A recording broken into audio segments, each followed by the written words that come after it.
po, kamusta po kayo? Ako po si Fen sa aming Bakuran Vlogs. Ang video po natin ngayon ay hindi tungkol sa aming bakuran.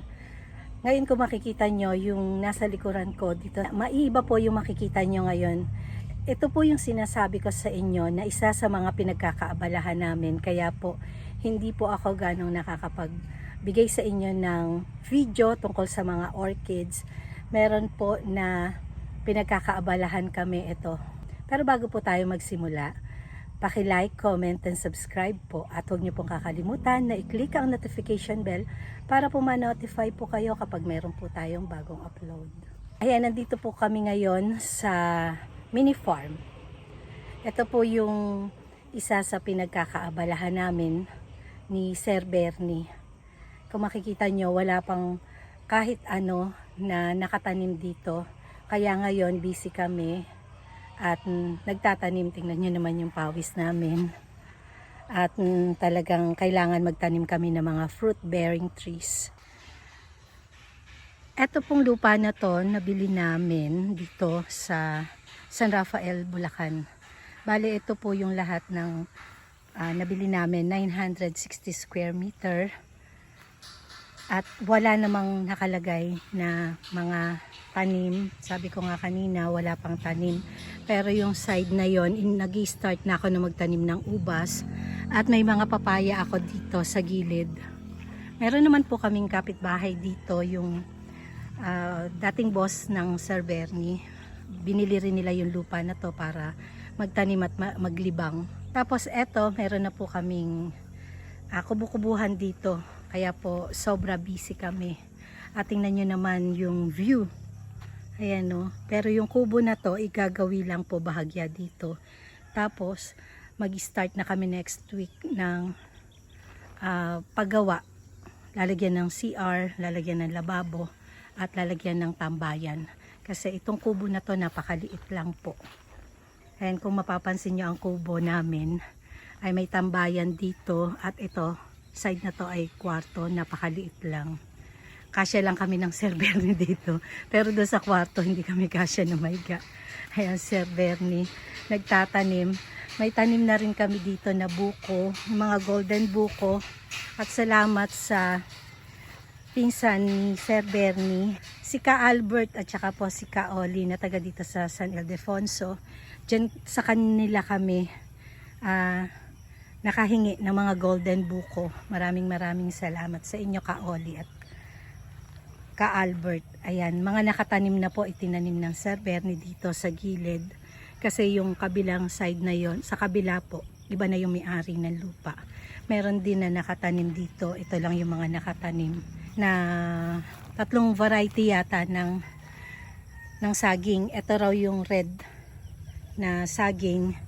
Ito, parang sabi nila, latundan, at yung isa ay senyorita, parang ganon. Yung isa nga doon, may bunga na.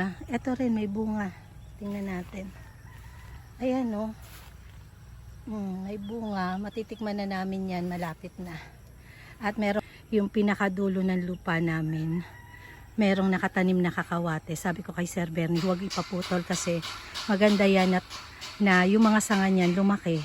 Gagawin kong kapitan ng mga orchids. At yan, marami na namang damo. Pinatanggalan na namin to ng damo dati. Ang dating nakatanim po dito ay mga gulay, ampalaya, sitaw, okra, siling panigang. Yan, ayun yung sister ko. Kung makikita nyo, naglilinis ng damo doon sa may mga nakatanim na sili tsaka okra. Pero katatapos lang naming magtanim ng mga MacArthur tree. Tinataniman namin yung mga gilid. Kasi yun na yung magiging kapalit ng mga ginawa naming bakod. Ang ginawa lang po naming bakod ay yung hagwire at saka yung kawayan kasi wala pang budget. At yung gate namin automatic. Ito po yung gate namin. Automatic yan. Pag nakita ng gate namin na to yung pag nakita ng gate namin na to yung plate number ng Sir Bernie, automatic yan nagbubukas. Ayan. Yun po naman yung aking wish na kapag kami nagpagawa ulit ng gate, yung gano'n na yung papagawa namin. Daddy, sabi ko yung gate natin automatic. Pag nakita yung plate number. Ayan. Tapos yan, no, eto, meron kaming itinanim dito na mga MacArthur tree. Yung, kung natatandaan nyo, yung kinakapitan ko ng mga orchids doon sa aming bakuran, sa Malolos. Ayan, para kapag nasira yung kawayan nito, ito na yung magiging pinakaposte niya, nitong hagwire. Kasi kaya pinalagyan po namin ng bakod na ganito kahit na hagwire pa lang, wala pang budget. Yung pong tinanim ko doon ng mga ubas, siguro mga 12 piraso yun, 3 na lang yung natira at kinain po ng baka. Nakapasok po dito yung baka. Yan po yung aming mini farm dito. Tataniman po namin ng mga fruit bearing trees. Sa ngayon, may natira dito ng mga tanim ng mga dating may-ari ng lupa. Kung mapapansin nyo yan, no, siling paraka. Yan, may ampalaya, tapos may mga okra. May maaani kami ngayon. Yun, yung okra. May mga bunga yun.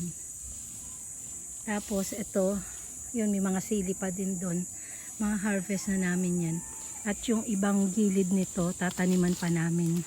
Ng MacArthur tree, meron kaming 60 pieces na tinanim ng sister ko doon sa Malolos. Nakalagay na sa mga plastic bag para itanim dito. Yan o, sipag ng sister ko kahit doon sa Malolos, kahit dito, nagtatanim. Ayan, per hour daw yung bayad sa kanya. Mainit na. At sige, magtatanim muna kami at mamaya na lang ulit yung update. At iinitin kami. Pero hanggang tanghali pa naman kami dito kasi yung kapitbahay namin dito, si nanay, nag-invite, birthday pala niya, 75 years old daw siya. Doon kami pinagkakain ng lunch. Ipahinga muna tong cellphone, pakikita ko sa inyo yung kamyas na itatanim namin dito. 2 puno ng kamyas at 3 puno ng kamyas, kaya lang 2 variety to. Ito yung kamyas na pansigang natin. Ito naman yung kamyas na bilog. Kasi ang gusto ko, kapag pupunta kami dito at magluluto kami, gusto ko rin, kung magsisigang kami, meron akong pansigang na maaani dito. Kagaya niyan, may mga gulay naman.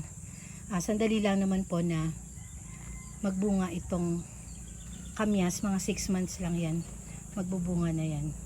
Kaya mamaya na lang po ulit at magtatanim muna kami. Yan, babatain daw namin itong siling panigang.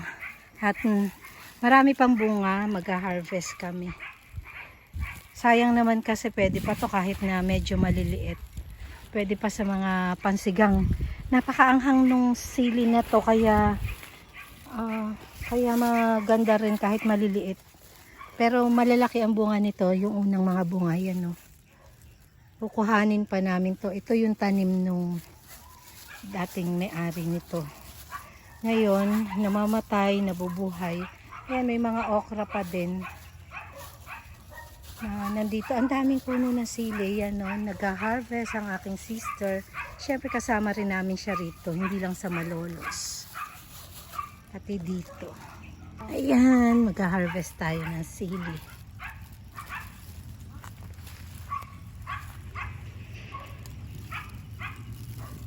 Sayang din to eh. Ako, siguro mga 2 taon na akong hindi bumibili ng siling panigang. Kasi nga, yung nanghihinayang ako kahit yung mga ganito lang kaliliit. Talagang ginagamit ko sa pagkain, sa pagluluto ko sa pagkain. Kasi nga, sayang naman kapag bibili pa ako, ganun din naman yung lasa nito, malakit maliit. Diba? Ayan, no, may mga bunga yung okra. Ito, anihin na natin to. Mas gusto ko yung ganito kaliit. Pero doon, sa kabila, meron pa doon kay Sir Bernie. Yung nakikita nyo na mga green na yan, ano lang yan, damo lang yan. Ang dami oh, nasayang lang. Hindi namin nakukuha ng mga nakaraan. Pero ano namin to, babatain namin para mamunga ulit ng mas maganda. At sa susunod na punta ko dito, lalagyan ko ng cow manure. Hihingi ako dito. Meron dito mga cow manure. Mainit na, kaya pauwi na po kami. Hindi namin natapos yung pagtatanim, kaya uuwi na muna kami. Sa pagbalik namin, tsaka namin tatapusin yung pagtatanim dito sa aming mini farm. Bye bye!